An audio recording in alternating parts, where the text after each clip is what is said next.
Bismillahirrahmanirrahim. Assalamualaikum warahmatullahi wabarakatuh. How are you, students? Nice to see you again today. And now we are on our English course lesson. Kita masuk kembali dalam pembelajaran bimbel bahasa Inggris, dan pada kali ini kita akan membahas tentang noun. Apa itu noun?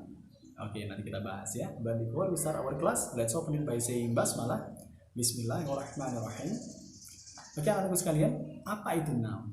Noun dalam bahasa Inggris termasuk sebagai salah satu hal yang perlu kita pelajari sebagai dasar, ya. Noun artinya kata benda.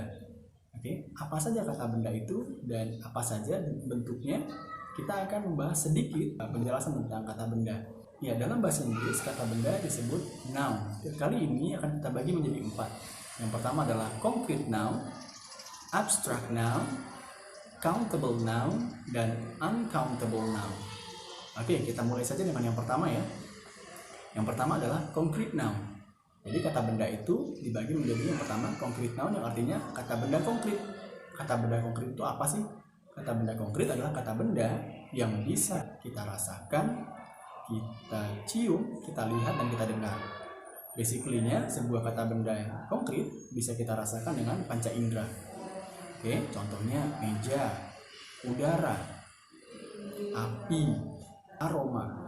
Dan kata-kata tersebut kita golongkan sebagai concrete noun atau kata benda konkret.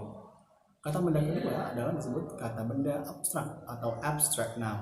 Nah, kebalikan dari concrete noun, sebuah abstract noun itu adalah kata benda yang tidak berwujud, ya, tidak berwujud atau tidak memiliki rupa. Nah, namun kata benda ini tetap disebut kata benda walaupun tidak memiliki wujud atau rupa. Contoh abstrak noun yang lain misalnya lalu lintas, pemerintahan, aturan. Dan itu adalah kata benda yang disebut abstrak noun karena tidak memiliki wujud. Ya, anak-anak sekalian bisa membedakannya? Oke. Sekarang kita lanjut pada bentuk kata benda yang lain. Yang pertama adalah countable noun. Countable noun adalah kata benda yang bisa dihitung. Kata benda yang bisa dihitung biasanya berbentuk objek tunggal atau objek plural atau jamak yang bisa dihitung.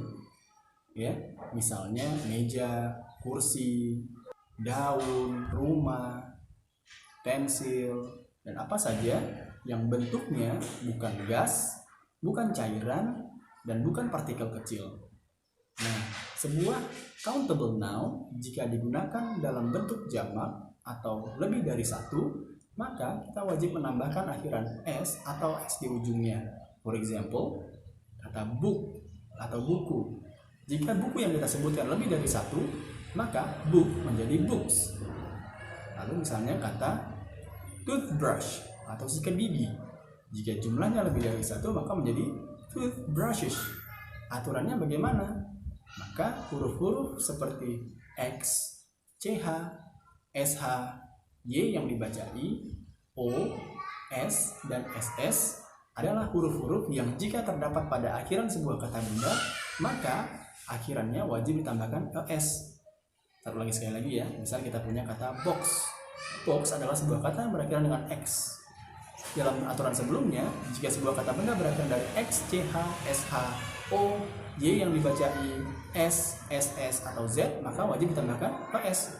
Maka kata box menjadi boxes.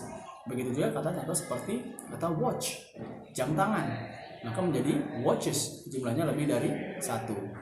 Oke, bagaimana jika sebuah kata benda disebut uncountable noun atau kata benda yang tidak bisa dihitung?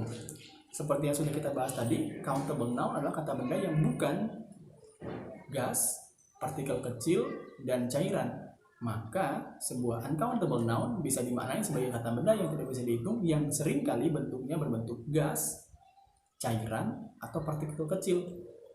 Contohnya saus, kecap, minyak, ya, atau misalnya partikel kecil, tepung, gula, kopi, atau jika bentuknya gas, misalnya ada gas LPG, ya, udara, ya, dan segala bentuk gas yang lain yang bentuknya jarang sekali kita temuin.